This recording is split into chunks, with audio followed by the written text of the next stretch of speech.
दोस्तों आप सब यहाँ पे सरकारी नौकरी की तैयारी कर रहे होंगे। गवर्नमेंट जॉब अगर नहीं लग रही है तो अब क्या करना चाहिए, बहुत बड़ा सवाल होता है ना। क्या आपकी लाइफ बर्बाद हो जाती है? ऐसा लगता है बहुत सारे लोगों को। दोस्तों मैं चाहता हूँ कि आप इस वीडियो को एंड तक ज़रूर देखें। इस वीडियो में आपको क्लैरिटी मिलेगी। ये उनके लिए है जो सरकारी नौकरी की तैयारी कर रहे थे या अभी भी कर रहे हैं। मुझे पता है दोस्तों आप लोग बहुत मशक्कत करते हैं, बहुत मेहनत कर रहे हैं। अब आज सच्चाई कुछ जानिएगा, बहुत सारी चीज़ें बात करेंगे हम। सरकारी नौकरी का मतलब होता है सरकारी बैंक की तैयारी करना, SSC, UPSC, railway, state PCS. मुझे लगता है ना, सरकारी नौकरी की प्रिपरेशन एक बार लाइफ में जरूर करनी चाहिए हर इंसान को, क्योंकि या तो आपका सिलेक्शन होता है या अगर कुछ नहीं मिलता तो पता है जब कुछ नहीं मिलता तो क्या मिलता है? तजुर्बा मिलता है, एक्सपीरियंस मिलता है। और सच बताऊं, डिसिप्लिन मिलता है, प्रेशर हैंडल करना आता है, कंसिस्टेंसी आती है। लेकिन प्रॉब्लम तब शुरू होती है जब क्लैरिटी नहीं होती है। दोस्तों इस तैयारी में ना दो तरह के लोग होते हैं। पहले में तो मैं एक चीज बता देता हूं, मैं यहां पे कुछ भी बकवास नहीं कह रहा। जो भी बता रहा हूं आप लोग बहुत अच्छे से अग्री करोगे और रिलेट भी कर पाओगे। तो इस प्रिपरेशन के जो जर्नी होता है ना, इसमें दो तरह के लोग होते हैं। एक वो होते हैं जिन्हें पता होता है कि वो प्रिपरेशन क्यों कर रहे हैं। अगर बैंक की प्रिपरेशन कर रहे हैं तो उन्हें उन्हें पता होता है कि बैंकर क्यों बनना। अगर आईएएस की तैयारी कर रहे हैं तो पता होता है कि आईएएस क्यों बनना है। उनका विजन बहुत क्लियर होता है, फ्यूचर स्ट्रैटेजी बहुत क्लियर होती है। और दूसरे वो लोग होते हैं जो बिना सोचे समझे बस प्रिपरेशन शुरू कर देते हैं। उन्हें नहीं पता कि क्या करना है, बस भीड़ का हिस्सा बन जाते हैं। और दोस्तों सच ये है कि जो दूसरे कैटेगरी के लोग हैं उनकी तादाद ज्यादा है। आपने नोटिस किया होगा, लोग एसएससी, रेलवे, बैंक, यूपीएससी सबकी प्रिपरेशन एक साथ करते हैं और इसी कैटेगरी का सक्सेस रेशियो सबसे ज्यादा कम होता है। और एक फैक्ट सुनिए, हर साल लाखों स्टूडेंट्स गवर्नमेंट एग्जाम्स का फॉर्म भरते हैं, लेकिन टोटल सीट्स कितनी होती है? कुछ हजार। मतलब 90% से ज्यादा लोग सेलेक्ट नहीं होते हैं। इसका मतलब यह नहीं है कि 90% लोग बेकार हैं। इसका मतलब सिस्टम में सीट्स लिमिटेड है। लेकिन प्रॉब्लम यहां से स्टार्ट होती है। आप अगर बैंक, एसएससी की तैयारी 5-6 साल देते हो प्रिपरेशन में, जिस टाइम आपको स्किल डेवलप करनी होती है उस टाइम आप सिर्फ अपने इस रेस में लगे रहते हो। और जब 5 से 6 साल निकल जाते हैं तब पता चलता है कि एज भी बढ़ गई, एक्सपीरियंस भी नहीं है और स्किल्स भी नहीं है। फिर वही बच्चे परेशान होते हैं, डिस्ट्रैक्ट होते हैं और डिमोटिवेट हो जाते हैं। एक कड़वा सच सुनिए दोस्तों, जीके, जनरल नॉलेज कितना भी आप नॉलेजेबल रहो, कितना भी अच्छा हो, मैथ्स एप्टीट्यूड कितनी भी स्ट्रांग हो, लेकिन प्राइवेट जॉब आपको स्किल्स से मिलती है। प्राइवेट कंपनी आपसे पूछती है कम्युनिकेशन कैसी है, एक्सेल आता है कि नहीं, ईमेल लिखना आता है कि नहीं, क्लाइंट हैंडल कर सकते हो कि नहीं, कन्विंस कर सकते हो कि नहीं। वहां पे ये कोई नहीं पूछता कि बैटल ऑफ पानीपत कब हुआ था। अब सबसे बड़ा सवाल है क्या करना चाहिए। अगर आप दोनों में किसी भी कैटेगरी में से हो, सबसे पहले माइंड सेट करना पड़ेगा दोस्तों। आपको अपने आप को समझना पड़ेगा, अपने आप से पूछना पड़ेगा क्या सिर्फ जॉब चाहिए आपको, या सच में वो पर्टिकुलर पोस्ट चाहिए? क्या सच में सरकारी जॉब करना आपका सपना है? दोस्तों अगर आपकी उम्र 21 से 22 साल के आसपास है और अभी प्रिपरेशन स्टार्ट करी है आपने, तो एक साल पूरा फोकस के साथ दीजिए। एक साल दुनिया भूल जाइए, 30 त्योहार, दोस्ती यारी, डिस्ट्रैक्शन साइड में रख के सिर्फ सेलेक्टिव स्टडी करिए, स्ट्रैटेजिकली पढ़िए। एक साल बाद खुद को इवैल्यूएट करिए, टाइमिंग कैसी है, एक्यूरेसी कैसी है, मार्क्स स्कोर्स इंप्रूव हो रहे हैं कि नहीं। अगर जेन्युइन प्रोग्रेस है ना तो एक साल और दे सकते हैं, लेकिन 8-8, 10-10 साल तक बिना इवैल्यूएशन के लगे रहना यह स्ट्रैटेजी नहीं है। यूपीएससी का देखिए, यूपीएससी का केस थोड़ा अलग होता है क्योंकि उसका साइकिल ना काफी लंबा होता है, उसका सिलेबस ही 2 साल का होता है, लेकिन वहां भी आप अनलिमिटेड अटेम्प्ट्स नहीं देते।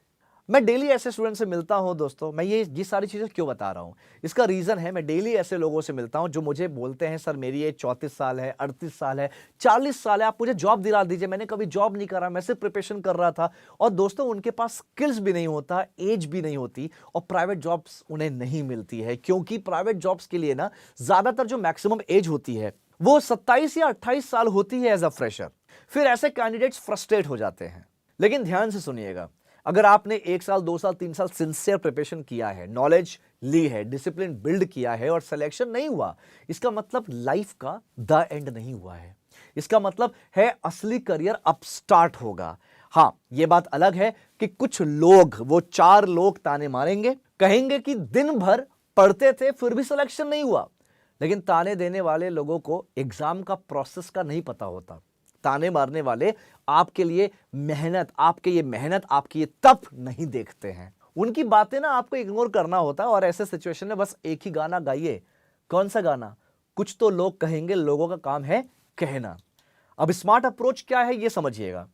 दोस्तों सरकारी प्रिपरेशन कंटिन्यू रखिए अगर ड्रीम स्ट्रांग है तो, लेकिन साथ में ना प्राइवेट सेक्टर की प्रिपरेशन भी स्टार्ट करिए। अगर अगर सुनिएगा, अगर आपकी एज 24 या उससे ज्यादा हो गई है तो साथ में आप प्राइवेट जॉब की प्रिपरेशन भी स्टार्ट करिए। प्राइवेट सेक्टर के लिए क्या चाहिए?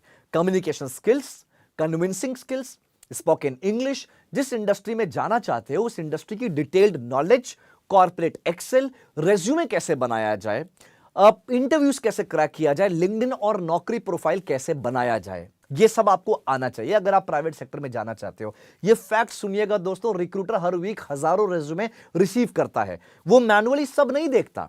एप्लीकेंट ट्रैकिंग सिस्टम एटीएस नाम का सॉफ्टवेयर है जिससे जो फिल्टर होता है, अगर रेज्यूमे प्रॉपर फॉर्मेट में नहीं है तो शॉर्टलिस्ट भी नहीं होगा। ये सब सीखने के लिए सालों की जरूरत नहीं होती है, 1 से 2 महीने इनफ होते हैं दोस्तों। अगर आपके पास सही गाइडेंस है तो 1 से 2 महीने में आप एक्सपर्ट बन सकते हैं। इतना तो है कि आप एटलीस्ट एक इंटरव्यू क्रैक करके आप अपनी जॉब शुरू कर सकते हो, और फिर टाइम मैनेज करिए और साथ में आप सरकारी नौकरी की तैयारी भी करिए। आपने अगर 3 से 5 साल एग्जाम को दिए हैं ना, तो 60 दिन खुद को भी दे दीजिए। लाइफ बर्बाद नहीं होती है, सिलेक्शन अगर नहीं होता तो लाइफ बर्बाद तब होती है जब इंसान एडप्ट करना, आदत में आना बंद कर देता है। गवर्नमेंट जॉब एक ऑप्शन है दोस्तों, करियर का सिर्फ एक रास्ता नहीं है। अगर आप चाहते हो कि मैं स्टेप बाय स्टेप गाइड करूं कैसे सरकारी प्रिपरेशन के साथ प्राइवेट सेक्टर रेडी होना है, कैसे कम्युनिकेशन इंप्रूव करना है, कैसे बैंकिंग और फाइनेंस में एंट्री लेनी है, कैसे रिज्यूमे और इंटरव्यू क्रैक करना है, तो मैं इस पे स्ट्रक्चर्ड कोर्स और ट्रेनिंग ऑलरेडी मैं ला चुका हूं। आप मेरे चैनल BFSI करियर 24/7 पे जाके एक्सप्लोर कर सकते हैं। यहां पे एक इंपॉर्टेंट पॉइंट है दोस्तों, सिलेक्शन नहीं हुआ मतलब आप खत्म नहीं हुए हो, मतलब गेम का लेवल चेंज हुआ है। अब आपको स्ट्रैटेजी चेंज करनी है। दोस्तों एक चीज जरूर यहां पे जिक्र करूंगा, अगर आपको लगता है कि आपने बढ़िया प्रिपरेशन किया है और फिर भी क्लियर नहीं हुआ एग्जाम, आपका सिलेक्शन नहीं हो रहा है, इसके मतलब यह नहीं है कि आपको आता नहीं है, बल्कि यह है कि आपका समय आपके साथ नहीं है इस बार, या फिर ऊपर वाले ने आपके लिए कुछ और सोचा होगा, कुछ बेटर सोचा होगा, कुछ अच्छा सोचा होगा। तो ऐसे केस में आपको सोचना होगा कि आप एक काम कर सकते हैं। क्या काम है ये? कैसा काम है दोस्तों?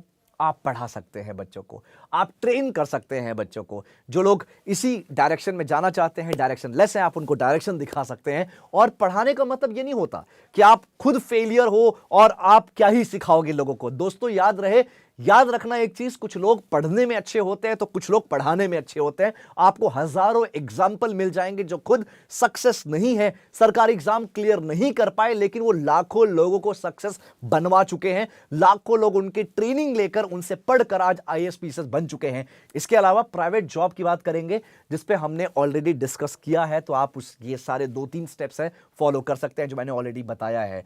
कुछ और भी जॉब्स ऑफर है हमारे पास, बट मैं चाहता हूं आप में से जो भी बच्चे प्रिपरेशन कर रहे हैं, करना शुरू किए हैं, 1 साल हो रहा है या प्रिपरेशन बहुत अच्छा है, उनको लगता है कि हाँ यार मैं इस साल या नेक्स्ट ईयर तक निकाल दूंगा, तो मैं बोलूंगा अब जाकर आप ये वीडियो स्किप करिए। जो मैं आगे बताने जा रहा हूं ये आपके लिए नहीं है, ये प्राइवेट जॉब के लिए है। लेकिन दोस्तों आपको फोकस होना पड़ेगा, पेशेंस रखना पड़ेगा, स्ट्रैटेजी बनाकर स्मार्ट स्टडी करिए एंड ऑल द बेस्ट।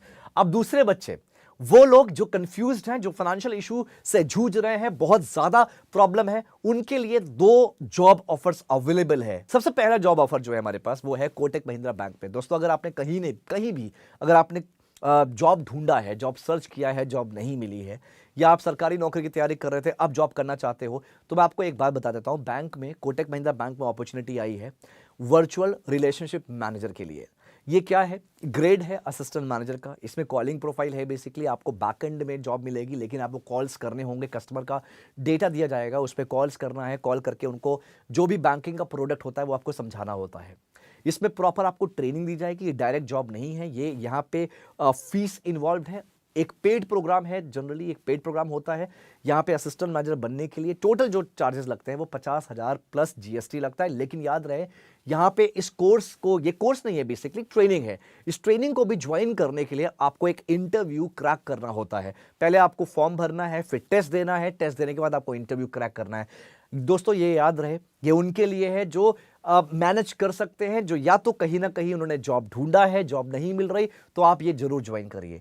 लेकिन अगर आप सरकारी नौकरी की तैयारी कर रहे थे और आप डायरेक्ट चले आए जॉब ढूंढने के लिए, तो मैं सजेस्ट करूंगा पहले जॉब खुद से ढूंढिए, नहीं मिल रही है तो ही ये प्रोग्राम ज्वाइन करिएगा। इसमें आपको टेस्ट देना है और इंटरव्यू क्लियर करना है। इंटरव्यू क्लियर अगर हो जाएगा तो आपकी ट्रेनिंग 45 डेज की होती है और फाइनल सिलेक्शन आपका होता है मुंबई लोकेशन, थाने में है, कॉर्पोरेट ऑफिस है कोटक महिंद्रा बैंक का, वहां पे आपकी जॉब होती है। पैन इंडिया, पूरे भारत में से कोई भी ज्वाइन कर सकता है। मैं फिर कहूंगा नेगेटिव मत होइए, कुछ भी दिक्कत है आप मुझसे कनेक्ट कर सकते हैं। ये एक बेहतरीन अपॉर्चुनिटी है। दूसरी अपॉर्चुनिटी जो है ये उनके लिए है दोस्तों, जो जिन्होंने कहीं ना कहीं कुछ ना कुछ काम किया है किसी भी सेक्टर में। अगर आपने ग्रेजुएशन कंप्लीट करा है 50% के साथ, तो आपके पास 1 साल का एक्सपीरियंस किसी भी सेक्टर में होना चाहिए। अगर आपने पोस्ट ग्रेजुएशन करा है तो आपके पास 6 महीने का एक्सपीरियंस किसी भी सेक्टर में होना चाहिए, तो आप एलिजिबल हैं।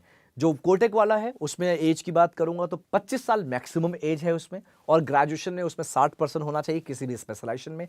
दूसरा जो मैंने ऑप्शन बताया ये है डिप्टी मैनेजर का, एक्सिस बैंक में डिप्टी मैनेजर के लिए। इसमें एलिजिबिलिटी मैंने बता दी, लेकिन आपकी उम्र 22 साल से 28 साल होनी चाहिए। दोनों का डिटेल दोस्तों नीचे डिस्क्रिप्शन में दिया हुआ है, आप जाके अच्छे से देखिएगा, समझिएगा, फिर अप्लाई करिएगा। मैं यही कहूंगा दोस्तों, आप अपना रिसर्च जरूर करिएगा। दोनों पेड प्रोग्राम है और बट अपॉर्चुनिटी अच्छी मिलती है। तो दोस्तों ऐसे ही जानकारी के लिए आप मुझसे बने रहिए, चैनल को सब्सक्राइब करिए। आप मुझसे पर्सनली कनेक्ट कर सकते हैं। मेरा जो चैनल है, मेरा जो प्लेटफॉर्म है BFSI करें 24/7 के इस प्लेटफॉर्म पे। मिलते हैं किसी और जॉब सेशन में, अपना ख्याल रखिए। Thank you so much, take care, all the best.